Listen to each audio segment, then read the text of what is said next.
কাওয়ালি গান শোনা কি হারাম নাকি জায়েজ? দেখুন, কাওয়ালি গান এর কথামালা যদি খারাপ না হয়, অর্থাৎ সেটার যে কথাগুলো আছে সেখানে যদি এমন কিছু না থাকে যেটাতে শিরক আছে বা হারাম কিছু আছে, তাহলে সেটা খালি গলায় গাইলে সেটা জায়েজ আছে, শোনাও জায়েজ আছে, গাওয়াও জায়েজ আছে। যদি খালি গলায় গাওয়ার পাশাপাশি তার সাথে বাদ্যযন্ত্র যুক্ত হয়, তাহলে পৃথিবীর উল্লেখযোগ্য কোনো আলেম নেই যার ফতোয়া আছে এটা হালাল হওয়ার। অর্থাৎ সবাই প্রায় একমত যে বাদ্যযন্ত্র যখন যুক্ত হবে তখন গানের কথামালা ভালো থাকলেও সেটা কি হয়ে যাবে? হারাম হয়ে যাবে। একজন মুসলিম হিসাবে হালাল হারাম মেনটেন করা আমাদের জন্য খুবই গুরুত্বপূর্ণ বিষয়। এটা ঐচ্ছিক কোনো বিষয় না। মনে রাখবেন, শরীয়ত যে বিষয়গুলো হারাম করেছে কিন্তু আমাদের বুঝে আসে না কেন হারাম করেছে, আপনি নিশ্চিত থাকবেন যে অকাট্যভাবে শরীয়তের কোরআন হাদিসের আলোকে যেটি হারাম হওয়া প্রমাণিত হয়েছে সেই বিষয়ে অবশ্যই শরীয়তের কোনো হিকমা বা রহস্য আছে। অর্থাৎ আল্লাহ সুবহানাহু ওয়া তাআলা নিষেধ করেছেন আর কোনো কারণ নাই, লজিক নাই, এটা হতে পারে না। যেমন গানের কথাই যদি আপনি বলেন, গান এর সাথে যখন বাদ্যযন্ত্রের সংমিশ্রণ হয়, মানুষের মনের ভিতরে যে এক ধরনের ভাব তৈরি হয়, এর ফলশ্রুতিতে মানুষ শয়তানের সাথে কানেক্টেড হয়, শয়তান দ্বারা খুব বেশি প্রভাবিত হতে থাকে।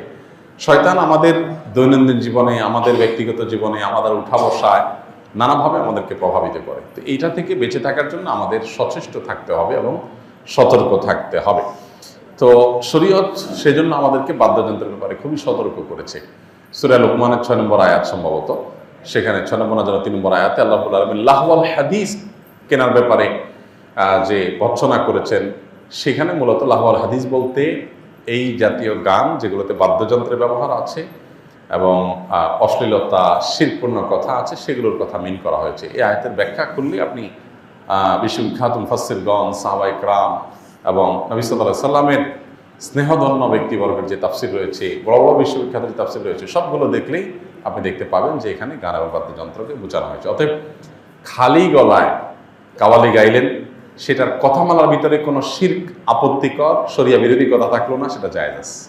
আর যদি শরিয়া বিরোধী কোনো কথা থাকে, কোনো সময় দেখা যায় এই জাতীয় কাওয়ালিতে এমন এমন কথা থাকে যে কথাগুলো সবসময় না, কোনো কোনো গানের মধ্যে যে কথাগুলো আসলে শরিয়ার আলোকে সঠিক নয়, গর্হিত, নবী সাল্লাল্লাহু আলাইহি সাল্লামকে মর্যাদা দিতে গিয়ে আল্লাহর পর্যায়ে নিয়ে গেল, তাহলে এটা শিরক হয়ে গেল।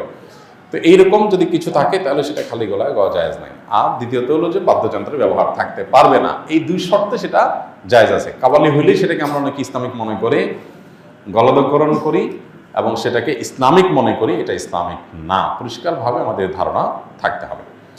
অনেক সময় দেখা যায় মুরগি দোকানদারগণ নিজ হাতে একাকী মুরগি জবাই করেন, এক্ষেত্রে কোনো দিক বিবেচনা করেন না। জানার বিষয় হলো এমন মুরগি জবাই শুদ্ধ হবে কিনা।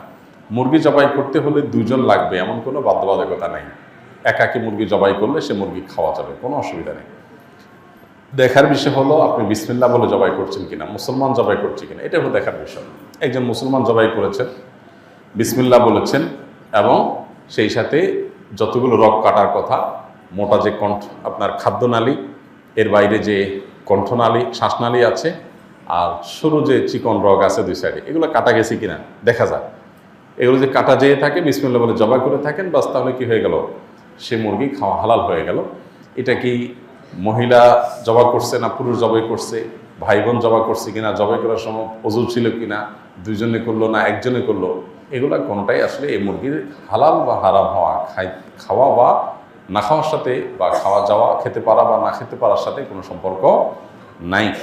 যার কারণে একাকী মুরগি জবাই করে যদি দোকানদার জবাই করে, জায়েজ আছে। বিসমিল্লাহ বললো কিনা, রগগুলো ভালো করে কাটলো কিনা, এটা ইম্পর্টেন্ট। আপনি কোনো রকম একটা পোস্ট দিয়ে দিল, ভালো করে সবগুলো রগ কাটলো না, তাহলে জায়েজ হবে না।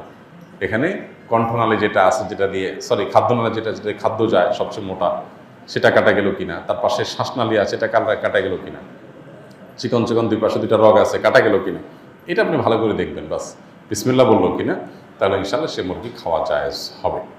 নিকটাত্মীয় খালাতো ভাইয়ের মেয়েকে বিবাহ করা যাবে কিনা।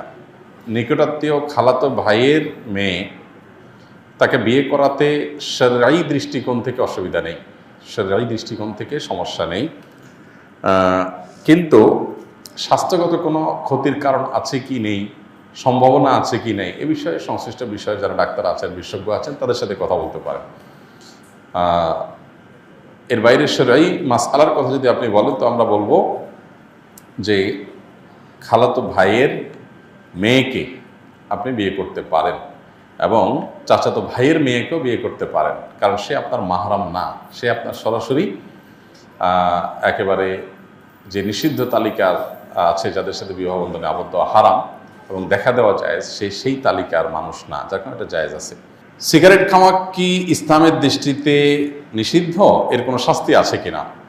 ভাই, ধূমপান করা ইসলামে নিষিদ্ধ, এ ব্যাপারে কোনো আলেমের কোনো ভিন্ন মত নাই। অনেক ওলামা ইকরাম মাকরুহ তাহরিমি বলেছেন, যেমন হানাফি মাযহাবের ওলামা ইকরাম মাকরুহ তাহরিমি বলেন, তবে সৌদি আরবের ওলামা ইকরাম এটাকে হারাম বলেছেন, নিষিদ্ধ এবং এটা গুনাহ নাজায়েজ, এ ব্যাপারে কারোর কোনো ভিন্ন মত নেই। কেন? প্রথমত আল্লাহ সুবহানাহু ওয়া তাআলা বলেছেন, লা তুলকু বিআইদিকুম ইলা তাহলুকা, তোমরা নিজেদেরকে ধ্বংসের দিকে ঠেলে দিও না। ধূমপান করলে আমাদের উপকার হয় না ক্ষতি হয়? ক্ষতি হয়। উপকার হয় না বললেই চলে, পেট ভরে না, অন্যান্য কিছু না। আপনি বলবেন যে আমার ঘুমের লাই কাটে অথবা এনার্জি আসে বা অন্যান্য কিছু আসে, এরকম যদি বলেন, মদ এবং জুয়া এগুলো সম্পর্কে আল্লাহ বলেছেন ওয়াইফ মুহম্মা আকবর মিন নাফাহিমা, এগুলো লাভের চাইতে ক্ষতি বেশি। লাভ আপনি একটু ঘুমাচ্ছেন, ভালো লাগলো, কিন্তু ক্ষতি হবে তার চাইতে বেশি। তো যে জিনিসটা খেলে পরিষ্কার ক্ষতি হবে, আপনার সুস্পষ্ট ক্ষতি সাধন হবে, জেনে শুনে সেরকম ক্ষতিকর জিনিস খাওয়া, যেটা আপনার স্বাস্থ্যকে ধ্বংস করবে, আপনাকে বিপদের দিকে ঠেলে দিবে, মৃত্যুর দিকে ঠেলে দিবে, ক্যান্সারের কারণ, সবচেয়ে বেশি ক্যান্সারের কারণ হয় এই ধূমপান। তো সেই জিনিসটা সেবন করা ইসলামে জায়েজ নাই, না জায়েজ, এটা একটা বিষয়।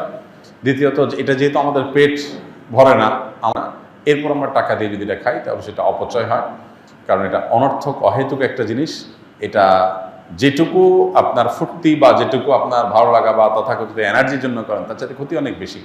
ধূমপান করার ফলে আপনার মুখে যে দুর্গন্ধ সৃষ্টি হয়, আল্লাহর জমিনে কোনো হালাল খাবার খেলে মানুষের মুখে এরকম দুর্গন্ধ হয় না। এরকম বাজে গন্ধ, এরকম নোংরা গন্ধ, এর গন্ধটাই বলে দেয় এটা কি শরীয়তে হালাল নাকি হারাম। কথা বুঝে আসছে? বিধায় যাদের এই বদভ্যাস আছে, তাদের সদিচ্ছাই যথেষ্ট এখান থেকে সরে আসার জন্য। মানুষ পারে না এমন কিছু নাই। অনেকে বলে, ভাই আমি বহু চেষ্টা করছি, পারি না। তাই বলে পারেন না মানে? আপনি পারবেন, আপনার সাথে আপনার 14 গোষ্ঠীতে যত ধূমপাই আছে সবাই পারবে একসাথে ইনশাআল্লাহ। কখন পারবেন? যখন ঠেলায় পড়বেন, তখন আপনি পারবেন। আপনাকে জেল নিয়ে যদি বেঁধে রেখে দেওয়া হয়, আপনি পারবেন, দেখবেন সাথে আরও কত কিছু করবেন। আমরা যারা মনে করি যে আমরা পারি না, তাদের আসলে সদিচ্ছার কি আছে, অভাব বা ঘাটতি আছে। যদি আপনার সিরিয়াসনেস থাকে, তাহলে পারবেন না এমন কিছু নাই। মানুষ অভ্যাস ছাড়তে পারে না। আপনি কি মরে যাবেন? এরকম করে বিষয়ে আপনি মরে যাবেন, একটু কষ্ট হবে। এইটুকু কষ্ট করা, নিজের বিরুদ্ধে সংগ্রাম করা, নিজেকে নিয়ন্ত্রণ করার মতো শক্তি সামর্থ্য যার নাই, এরকম একজন ঢিলা মানুষ, যার আত্মনিয়ন্ত্রণ নাই, নিজেকে কন্ট্রোল করতে পারে না, ডায়রিয়া রোগের মতো ঢিলা, ডাইরেক্ট হয়ে গেছে, যে তার মনে চায় আসে ওখানে কাইত হয়ে যায়, সে কিছু করতে পারে না, নিজেকে ধরে রাখতে পারে না, এরকম ঢিলা মানুষ আল্লাহর কাছে জান্নাতের এক্সপেক্ট করে কিভাবে সে জান্নাতের প্রত্যাশা কোন মুখে করবে? এজন্য সৎ সাহস দরকার। আল্লাহ আমাদেরকে সেই তৌফিক দান করুন। এজন্য ধূমপান করা থেকে আমাদের বেরিয়ে আসতে হবে, যে সমস্ত ভাইদের বদভ্যাস আছে। আস-সুন্নাহ ফাউন্ডেশন, উম্মার স্বার্থে সুন্নাহর সাথে।